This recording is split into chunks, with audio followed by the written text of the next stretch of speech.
थाना क्षेत्र के एक ऐसे गांव में हलचल मच जाता है जब पता चलता है कि 3 बच्चों की मां का शव घर के बगल के कुएं में मिलता है।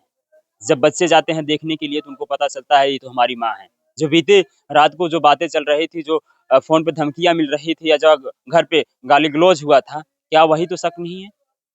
तमाम इनके मन में सवाल उठने लगा है और उनके खुद के अपने पिता के ऊपर जो है सवाल उठना शुरू हो गया। अपने पिता के ऊपर आरोप लगा रहे हैं और गाँव की एक ऐसी महिला के ऊपर आरोप लगा रहे हैं, जिस महिला का संपर्क एक ऐसे और शख्स के बताया जा रहा है, जो फ़ोन पे इनको इनकी मम्मी को धमकी दिया करता था। ये पूरा मामला आप तक पहुँचाने का प्रयास करते हैं और क्या कुछ घटित होता है और कैसे उनका शव जो है घर के बगल कुएँ में बरामद किया जाता है। अच्छा, कब की घटना है बाबू? ये आज सुबह की घटना है लगभग 7-8 बजे जब हम लोग को मम्मी की मतलब भाई मेरा गया, वहाँ पर उनका शव मिला, उसके बाद तभी अफ़रा-तफ़री मच गई। ये घटना लगभग 7-8 बजे लगभग कल रात को ही 8-8 बजे मम्मी को मतलब एक सूदी का मतलब भोला यादव उन्हीं का मतलब फ़ोन धमकी भरा फ़ोन आ रहा था तो सभी बातें ऐसी हो रही थी तो हम और मेरी मम्मी और मेरे मेरे छोटे भाई को एक कमरे में बंद करके बोली सो जाओ, हम लोग भी मतलब कोई बात नहीं है। उसके बाद हम लोग सो गए और जब हम सुबह उठे तो फिर मम्मी नहीं मिल रही थी तो हम और दोनों भाई मतलब मिलके खोजने लगे। आस-पड़ोस के जो चाचा-चाची हैं वो भी लोग मिलके खोजने लगे। तो हमें बगल के ही कुएँ में वो बाबू का मतलब छोटा भाई गया वहाँ पर देखा, तो वहाँ मम्मी की शव मतलब पड़ा हुआ था, जिससे सब भी रोने लगे और पापा भी हमारे थे, तो वो आकर मेरे पास बोले कि मतलब अपने मामा-मामी को बुला लो और मेरा नाम नहीं आना चाहिए। वो अपना सब कपड़ा वगैरह पैक करके अपना गाड़ी से निकल गए। हुँ। और एक महिला है ये हमारे गाँव की है, पासवान बस्ती की है, जिस पे मतलब उन्हीं और उनका अफ़ेयर काफ़ी 4 वर्षों से चल रहा था। और किससे किसका अफ़ेयर चल रहा था? मेरे पिताजी और उस महिला का। गाँव की महिला का? इंद्रकला पासवान है उसका नाम। हुँ। उसी उसी का अफ़ेयर चल रहा था और कितनी बार मेरे पिताजी ने मतलब इतना प्रताड़ना और हम लोग के ऊपर भी और माता-पिता मतलब मम्मी के ऊपर भी इतना मतलब प्रेशर डाला है और मारा-पीटा भी है कि मम्मी का मतलब बचना समझिए मुश्किल। हम लोग ननिहाल भी गए हैं 1 साल के लिए, उसके बाद उन्हीं के छोटी बहन का मतलब विवाह था तो बुलाए हुए थे। अभी ऐसा बात हो गया जब हम लोग सुबह उठे तो मम्मी का शव वहाँ पर मिला ऐसा। यानी गाँव की रहने वाली उस महिला के साथ इनका अफ़ेयर चल रहा था, जिसके कारण ये घटना हो सकती है। जी। और एक व्यक्ति और है, जो उस रात को ही मतलब धमकी भरे फ़ोन दे रहा था, मारने-पीटने की धमकी दे रहा था। वो सोधी का ही है, सोधी का क्या नाम है उनका? भोला यादव। अच्छा, भोला यादव को कब से आप लोग जानते हैं? यही जब मतलब एक बार उस महिला को और मेरे मतलब पिता को वो मेरे भाई मतलब मिलके पकड़े हुए थे तब से उनका मतलब जानते हैं हम लोग। यानी इसके पहले जो है आपको पिता के साथ उस महिला को रंगे हाथ पकड़ा जाता है। जी। तो उसके बाद क्या बातें आगे बढ़ती हैं कि दोनों लोगों को अलग कर दिया जाए या उनसे बात ना करें, इस तरीके से बातचीत हुई थी क्या? किस बात को लेके समझौता हुआ था? समझौता उन्हें मतलब प्रशासन ने ले गए अपने मतलब थाने में। उसके बाद फिर क्या मतलब केस हुआ मम्मी को बोले कि आप घर जाओ, हुँ, फिर वो दोनों लोग भी छूट गए मतलब अपना हुँ, कुछ मतलब आगे पता ही नहीं चला। वो बोले कि मैं ऐसा नहीं करूँगा। हुँ, उस फिर से वही उनका रीति-रिवाज मतलब घर पे रहना नहीं है, 4 दिन बाद घर पे आना उसे लेकर एक उनका एक मतलब जहाँ पकड़ा हुआ था मतलब पकड़े हुए थे साहिबगंज में एक रूम लिए थे, वहीं पर वो रहते थे उसे लेकर। हुँ। क्या उस महिला का यहाँ पे ससुराल है ना? तो उसके बच्चे-वच्चे हैं, उसके पति-वति हैं? पति को तो यहाँ रहने नहीं देती, उसके बच्चे हैं मतलब एक बड़ा बेटा है और बेटी है। हुँ। तो तो उसका क्या व्यवहार रहता है गाँव में कुछ पता किया था आपने कि किस तरीके से वो महिला है? हाँ, सभी जानते पूरा गाँव जानता है इसके बारे में। मतलब इससे पहले भी कई मतलब अन्य व्यक्तियों से उसका संबंध रहा है ये। हुँ। मतलब अच्छा, कभी आपने अपने पिता को समझाने का प्रयास नहीं किया कि जो है कि हम लोग को क्यों मारते-पीटते हो, हमारी माँ को क्यों मारते-पीटते हो? बहुत बार किया मतलब मारे हम लोग को जब ये बात बोली जाती है तो फिर हम लोग को मतलब प्रताड़ना पे शुरू हो जाते हैं और बोलते हैं मतलब ये मेरे बीवी-बच्चे नहीं है, तुम लोग मेरे बच्चे हो, वही मेरे मतलब बीवी है और वही मेरे बच्चे हैं 2 उसके। हुँ। बोलते थे मतलब तुम लोग को रोड पे ला दूँगा, मार दूँगा, ये कर दूँगा, सबको मार दूँगा मतलब ऐसा हमेशा। अच्छा, पहली बार कब आपके पिता के विषय में पता चलता है और कब आपको आपकी माँ को पहली बार वो मारते-पीटते हैं? मारते-पीटते जैसे एक बार वो मतलब फ़ोन मतलब थे वो दुकान थी और मतलब ये घर पे फ़ोन आया मम्मी मतलब खाना दी थी तो फ़ोन आ गया।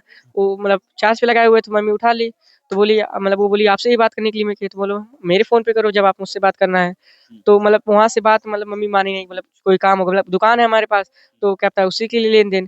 फिर बाद में धीरे-धीरे ऐसा पता चलता है कि ये सब फिर एक बार मम्मी ने मतलब गई हुई थी बाज़ार, वहाँ सामने से मतलब देख ली।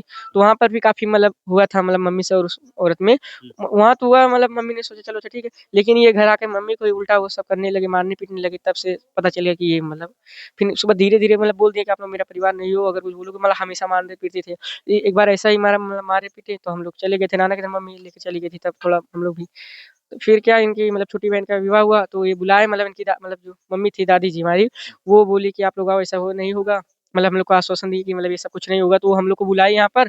और तब तो कुछ ठीक रहा चला था शादी विवाह में, हम लोग से बोल नहीं रहे थे। कुछ दिनों बाद हमें बोलना मतलब उस समय भी हम लोग को कोई मतलब पढ़ाई लिखाई के लिए कुछ नहीं देते थे। सब मौसी देखती थी और भैया है मतलब मामा के लड़के, वो सब देखते थे और वे मतलब कुछ नहीं करते थे। फिर धीरे धीरे ऐसा हुआ, कभी काल दादी मतलब आर्थिक मदद कर देती थी कहने पर। और बाकी वो लोग मतलब उतना नहीं मतलब रहता, क्योंकि वो लोग रहते ही नहीं यहाँ, क्या देखते हैं। वो लोग बार-बार आते थे, सिर्फ चलो समझा देंगे। अब आए थे कुछ दिन अभी पहले ही गए हुए हैं, लगभग 15-20 दिन से पहले ही गए हुए हैं। आए थे मतलब अपना छुट्टी व्यतीत करने के लिए मतलब, तो फिर क्या कि मतलब थोड़ा समझाया कि नहीं अब ऐसा नहीं होगा, चलो ये वो उनके लिए जब तक वो आते तब तक ये लोग मतलब सही रहते थे। मतलब घर पे 1 दिन रुक जाते थे। मतलब अब बात तो अपना अकेले मतलब रूम में तो कौन देख रहा है, बात कर रहे हैं। जैसे वो लोग जाते हैं फिर इनका वही शुरू हो जाता था, फिर आज घटना ऐसी देखने को मिली। अच्छा, बीते दिन क्या कुछ बातें होती हैं, क्या कुछ धमकियाँ आना शुरू होती हैं कि जिसके कारण आप लोगों की जो है शक हकीकत में तब्दील हो जाता है कि वह शख्स हो सकता है, वह महिला हो सकती है या आपके पिता हो सकते हैं इस घटना के पीछे? क्योंकि देखिए वो शाम को ही मतलब बता रहा हूँ, अभी कल ही जब रात को, क्योंकि वो फ़ोन किया था, वो जो मतलब शख्स मैं बता रहा हूँ, वो उन्होंने फ़ोन किया, उसके बाद मतलब मामी से काफ़ी गाली-गलौज हो रहा था, तो मम्मी मतलब उनकी बातें सुन के ऐसे मम्मी मम्मी भी जो जवाब दे रही थी, काफ़ी तेज़ आवाज़ में, तो उनका मतलब आवाज़ सुन के ऐसा ही लग रहा था कि सामने से कुछ गलत ही मतलब बोला जा रहा है। तो मैंने मम्मी को बोला कौन मतलब लाए हो? उसने बोला मतलब मेरे को बाहर बुला रहे हैं, तुम जाओ। मम्मी बोला मैं जा रहा हूँ। मम्मी बोली कोई बात नहीं है, जाओ मत। अंदर मैं चला गया, मैं बैठ गया शांति से, मतलब भाई भी था, तो काफ़ी मतलब 10 बज गया था, रात हो गया था, तो धीरे-धीरे मतलब मम्मी भी शांत हो गई, मम्मी सो गई, मैं तो हम लोग भी सोचे कोई बात नहीं है, चलो हम लोग भी शांति से सो गए। और जब सोए, सुबह उठे, तो फिर ये सब देखने को मिला। अच्छा, वो आपकी मम्मी को क्यों फ़ोन करके धमकियाँ दिया करते थे? अगर से उनके आपके पिताजी से कोई वाद-विवाद रहा तो आपके पिताजी से बातचीत करते, आपकी मम्मी को क्यों धमकियाँ देते थे? इसके बारे में तो हमें उतना मालूम नहीं है, लेकिन कभी आपने मम्मी से पूछा कि आपके फ़ोन पे क्यों ये धमकियाँ देता है, आपके फ़ोन पे क्यों फ़ोन करते हैं और आपको बाहर बुला क्यों रहे हैं?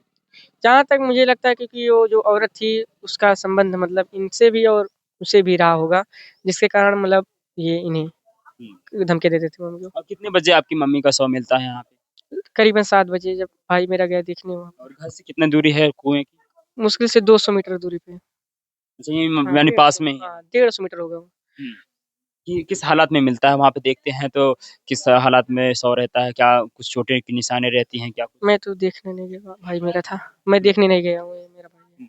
भाई से पूछिए, ये देखने गया था। अच्छा बाबू आप देखे थे कैसी हालत थी मम्मी की? वो पानी में तैर रही थी, बस इससे मतलब ये मर गई थी, मतलब उसके बाद और कुछ नहीं। मतलब निकालने के बाद नहीं दिखे थे, हुँ। उधर गए ही नहीं थे। अच्छा क्या चाहते हो कि इसमें प्रशासन किस तरीके से कार्रवाई करे और जितने भी दोषी हैं उनको कड़ी से कड़ी सज़ा मिले? हाँ, मैं प्रशासन से यही कार्रवाई चाहूँगा कि आप इन 3 बच्चों का मुँह देखिए, मतलब ये बाल-बच्चे हैं, इनका भी मतलब भविष्य है। अगर कोई इस तरह किसी के भविष्य के साथ खिलवाड़ करता है, उनकी माता को इस तरह मतलब बेरहमी से अगर हत्या करता है, तो आप उनके भी मतलब कड़ी से कड़ी सज़ा दें। और मैं यही चाहता हूँ कि आप गुनहगारों को जल्दी से जल्दी पकड़िए, उन्हें सलाखों के पीछे लाइए। क्या अभी कोई पकड़ा गया है इसके बीच में अभी शव मिलने के बाद पोस्टमार्टम गया था अभी कुछ अभी पकड़ा-वकड़ा गया कोई तो कि नहीं? पता नहीं है मुझे कि हुँ, शायद ये औरत गई कि नहीं? औरत गई है, अभी औरत को मतलब प्रशासन ने पकड़ा है। अच्छा महिला को पकड़ लिया है। मैं महिला घर पे ही थी। हुँ, बाकी उनका और वो 2 व्यक्तियों को पता नहीं है उनका। हुँ। देखिए ये बच्चे हैं जिनको भनक थी कि ये हमारे माँ के साथ, हमारे साथ कुछ घटना घटित हो सकती है क्योंकि एक शख्स जो इनके पिता को और उस महिला को साथ में रंगे हाथ पकड़वाया था पुलिस को या इनके परिवार वालों को पकड़वाया था। वह फ़ोन पे धमकियाँ दिया करता था और उस दिन भी बीते रात को भी धमकी दे रहा था, बाहर बुला रहा था। तमाम इसमें जिनका इन्होंने नाम बताया, सभी लोगों के ऊपर इनको शक है और इसमें पुलिस कड़ी से कड़ी कार्रवाई करे, जो भी इसमें दोषी हैं उनको सलाखों के पीछे भेजे और जो बच्चे हैं इनको न्याय दे। हम इस खबर से आपको फिर से नए अपडेट के साथ मिलूँगा, फिर देते हैं फिर से नई खबर के साथ, तब तक के लिए धन्यवाद।